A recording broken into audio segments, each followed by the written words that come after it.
নমস্কার বন্ধুরা, সিম্পল রন্ধনশালা চ্যানেলে আপনাদের সকলকে স্বাগত। আজ আমি আপনাদের সঙ্গে একটি ইউনিক রেসিপি শেয়ার করে নেব, খুব সহজে, যেটা খেতে হবে খুবই সুস্বাদু এবং আটা ময়দা ছাড়াই এরকম একটা রেসিপি আজ আমি আপনাদের সঙ্গে বানিয়ে নিচ্ছি। বাড়িতে আটা বা ময়দা না থাকলেও কিন্তু আজকের এই রেসিপিটা আপনারা বানিয়ে নিতে পারবেন। তো চলুন বন্ধুরা দেখে নিই হলুদ টিকলি আমরা কিভাবে বানাচ্ছি এবং কি কি লাগছে। তো অবশ্যই পুরো ভিডিওটা স্কিপ না করে দেখতে থাকুন। প্রথমেই আমি এখানে নিয়ে নিয়েছি বাঁধাকপি। বাঁধাকপিটাকে ঠিক এইভাবেই আমি লম্বা লম্বা করে কুচি কুচি করে কেটে নেব। আমি এখানে একটা গোটা বাঁধাকপির 4 ভাগের 1 ভাগ নিয়েছি। তো সেই অনুযায়ী আজকের এই পুরো রান্নাটা আমি করব। দেখুন বন্ধুরা, বাঁধাকপিটাকে কিন্তু খুবই ছোট ছোট করে কুচি কুচি করে কেটে নিলাম। এইভাবে আমি পুরো বাঁধাকপিটা কেটে নিয়েছি। এবার এটাকে একটি থালায় আমি তুলে রাখব। বাঁধাকপির সাথে আমি অন্য আরও সবজি নেব। প্রথমেই নিয়ে নিলাম গাজর। গাজরটাকে সরু সরু করে কেটে নিয়েছি। তার সাথে নিয়ে নিলাম বিট। বিটটাকেও একইভাবে সরু করে কেটেছি। এবার একটি গামলিতে প্রথমেই আমি নিয়ে নিলাম বাঁধাকপি কুচি। বাঁধাকপি কুচির সাথে নিয়ে নিলাম গাজর কুচি এবং তারপরে দিয়ে দেব বিট। কুচিয়ে রাখা বিটটাও দেব।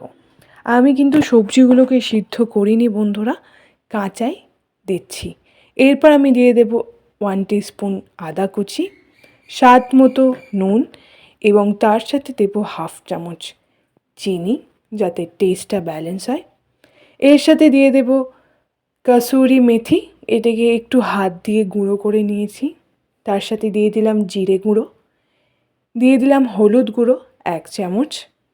এবার আমি এতে দিয়ে দেব চালের গুঁড়ো। চালের গুঁড়ো আমি এখানে 2 থেকে 3 চামচ দিচ্ছি। চালের গুঁড়োর পরিবর্তে আপনারা কিন্তু কর্নফ্লাওয়ারও দিতে পারেন। এবার দিয়ে দিলাম বড় চামচের 4 চামচ বেসন। বেসন, চালের গুঁড়ো, সব উপকরণগুলো খুব ভালো করে আমি এবার পুরো সবজির মধ্যে মিশিয়ে নেব। দেখুন এটা একটু শুকনো শুকনো হয়ে গেছে, সেই জন্য আমি অল্প পরিমাণ জল দিয়ে এটাকে এরকম একটা মাখো মাখো বানিয়ে নেব। এবার কিছুক্ষণ আমি এটাকে রেস্টে রেখে দেব। এর ওপর থেকে এবার আমি দিয়ে দিলাম সাদা তেল। তেলটাকে একটু গরম করে নিয়েছি এবং অবশ্যই যদি মনে হয় যে ব্যাটারটা বড্ড বেশি পাতলা হয়ে গেছে, তাহলে আপনারা কিন্তু বেসন অ্যাড করতে পারেন। এইভাবেই আমি খুব ভালো করে পুরো ব্যাটারটা মিশিয়ে নেব এবং বেশ কিছুটা সময় এটাকে রেস্টে রেখে দেব। তো আজকের স্ন্যাক্সের জন্য আর ইউনিক রেসিপির জন্য ব্যাটার রেডি। এটাকে 1 ঘন্টা মতো আমি রেস্টে রেখে দিয়েছিলাম। তারপরে দেখুন বন্ধুরা, এর ঘনত্বটা কিন্তু ঠিকঠাক হয়ে গেছে।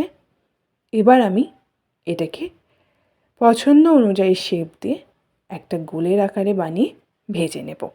অবশ্যই যদি মনে হয় যে এটা একটু জল জল ভাব হয়ে গেছে, তাহলে আপনারা কিন্তু কর্নফ্লাওয়ার, চালের গুঁড়ো বা বেসন অ্যাড করতে পারেন।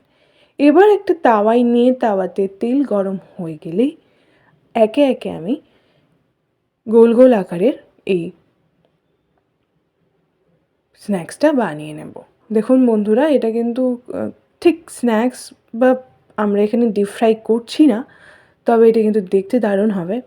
এবং এই হলুদ টিকলিটা একটু গোল গোল বানানোর চেষ্টা করছি আমি। ঠিকঠাক হচ্ছে না, তবে মোটামুটি একটা আকার দেওয়ার চেষ্টা করব। তো এভাবেই মিডিয়াম আঁচে 2 থেকে 3 মিনিট একটা দিক হয়ে গেলে এবার আমি উল্টো দিকটাও একই রকমভাবে ভেজে নেব। একটু সময় দিতে হবে বন্ধুরা এবং মিডিয়াম আঁচে কিন্তু পুরো রান্নাটা করতে হবে, নয়তো ভিতর দিকটা কাঁচা থাকতে পারে এবং বাইরেটা তাড়াতাড়ি পুড়ে যাওয়ার সম্ভাবনা থাকে।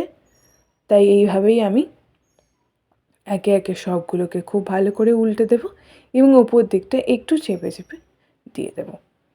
খুব একটা বেশি সময় লাগবে না, তবে একটু হালকা আঁচে একটা দিক 2 থেকে 3 মিনিট এবং উল্টো দিকটাও ঠিক একইভাবে 2 থেকে 3 মিনিট ভেজে নিলেই কিন্তু রেডি হয়ে যাবে। দুটো দিকটাই কিন্তু খুব ভালো করে ভাজা হয়ে গেছে। এবার আমি স্যালাডের সাথে এটাকে সার্ভ করে নেব। তো আজকের এই ইউনিক হলুদ টিকলি যেটা ময়দা আটা ছাড়াই আজকে বানালাম, তো অবশ্যই আমাদেরকে কমেন্ট করে জানান রেসিপিটি কেমন লাগলো। ভালো লাগলে লাইক করে দিন, শেয়ার করে দিন, আমাদের চ্যানেলটিকে সাবস্ক্রাইব করে দিন, পাশের বেল আইকনটিও প্রেস করে দিন। ধন্যবাদ।